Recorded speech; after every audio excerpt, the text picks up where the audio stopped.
And welcome back to Let's Play Xenogears. In the last episode, the nanobots that were circulated around the planet caused a lot of mutation. And after the people mutated, as we are reading here, the people almost, like it was a biological imperative, sought out the Soylent System, the different facilities of it all over the planet.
This is not a terribly difficult battle we have here. There are just two things that you have to remember. The first thing is that the big monster in the center, the elemental death blows will not hurt it. It's immune to elemental damage. It will simply be healed by it. And the second thing, and this is perhaps the more important thing, is to not kill every one of these little bastards that are at its flank. in the event that you kill all 4 of them, the big one in the center will just resurrect them, and you'll have to kill them all over again. And of course that's a pain in the ass, so you don't want to have to fight them more than once, but you also don't want to have them all alive, because they're going to damage you, they're going to hurt you. So what you want to do is go and kill 3 of them, and leave the 4th one alive. Then after that you can focus on the big guy in the center. You know, there's kind of a twisted thing that's going on here. On one hand, our heroes were trying to make the world better. I mean, Solaris had been dealt a huge blow with the destruction of their capital city in the hands of id, and they've destroyed the gates that essentially kept people from seeing the world the way it really was, and kept Solaris separated from them. And then they tried to go and remove the limiters on everybody. Limiters essentially prevented people from rising up against Solaris, up against the Gazel Ministry and the Emperor and Carillion and all that. And they tried removing those limiters using the nanomachines, but it didn't work. I don't know if the limiters were removed or not, but the result was a lot of these people mutating. Now, this makes the main characters feel rather bad, because although they were trying to help, what they did resulted in these horrible mutations. All these people are now in horrible pain. They're resorting to cannibalism, killing people and other Reapers alike. And they're sitting here and they're saying that, okay, we're in pain here. You should do something to help us. And unfortunately, what that meant is you should let us eat you. But, I mean, you can't let them do something like that. On the other hand, these characters have to feel some measure of responsibility for the condition of these people. And that's pretty messed up. As you can see, okay, maybe not with this move, but the elemental death blows, which I'm going to have Elly doing right here, end up healing the gigantic monster, because it's immune to elemental attacks. Fortunately, its HP is not really all that high, and we can just smack it down with some conventional death blows, and I'm actually going to use the combo system to take this one down. Well, not before I once again demonstrate the futility of using an elemental death blow. Now, because this is a relatively long battle, and we've got a little ways to go, I'm going to spend some time talking about what had happened up until this point. I'm going to stretch it as far back as the escape from Solaris. Graf shows up along with Mang and provokes id to emerge. Now, this is obviously a very costly move for them, because it ended up being the destruction of Solaris' capital city. On the other hand, the hierarchy of Solaris didn't seem to really care too much about it. Obviously, they didn't give a crap about their own people. But they wanted id to be awake for some reason. Now, id was eventually taken down by Faye re-emerging after id defeated Elly in a battle. But Shivat figures that id is too dangerous. He's just way too dangerous to have this psychotic superpower mutant monster guy just below Faye's psyche. And they think that any time he can come out. And they want to kill id. They essentially want to kill him while he's asleep, rather than risk him coming out. But they can't bring themselves to kill Faye himself, because Faye's an innocent person. He's a good guy, whatever. So they decide they want to go and freeze him in carbonite and in Star Wars fashion, you know. Of course, Elly has other plans, and and she has the support of a few other members of their crew. That instead of doing this to Faye, which would be in effect killing him, because obviously Shivat would never wake him up. He's too dangerous in their eyes. She takes him, and they escape together. Ramses, who has big beef with Faye, because Ramses does not differentiate Faye from Id. He knows they're the same person, and he doesn't see a difference between the two personalities. So he's like, "Oh, Faye, I must kill him!" And he pretty much almost does that.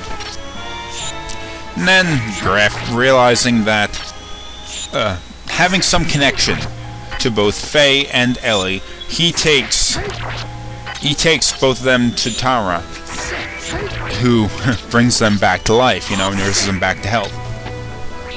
Then Shivat comes around and says, "Faye, we need your help, we need your help." Now, remember, these guys were willing just a couple episodes ago to stick Faye in the freezer. And suddenly, all of a sudden, "We need your help, come and help us!" How screwed up is that? And, oh, jeez. Faye goes and does it. Well, he's a good guy, he can't exactly let all these people die. But on the other hand, you gotta feel like this is kind of screwed up, that he is there going to save their asses when they didn't give a damn about him. They were willing to do such horrible things to him.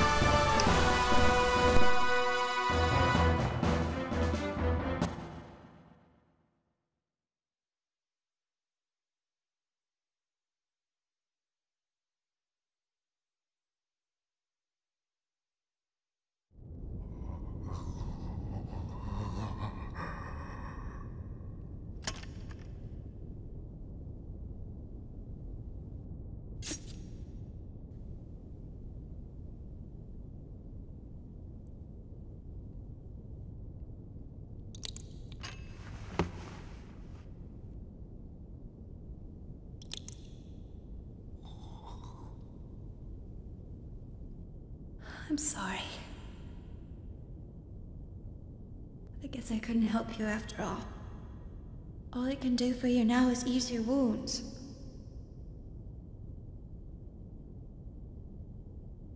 I'm so sorry. Ellie, you...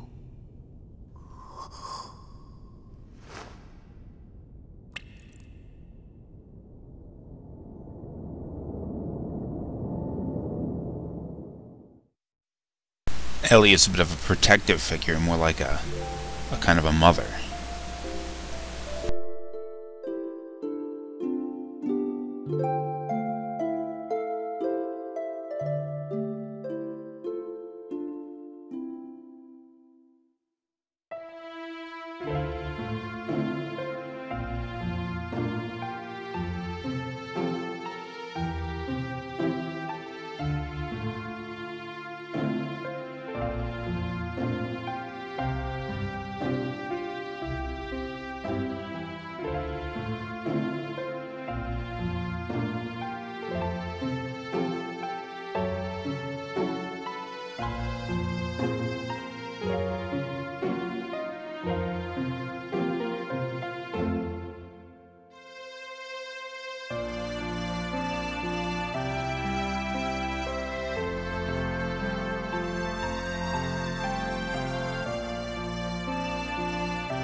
Following the events at the Soylent System, Ellie has become more of a protective person, a kind of a mother to humanity and all the people who were mutated, and she's devoting a lot of herself to helping them.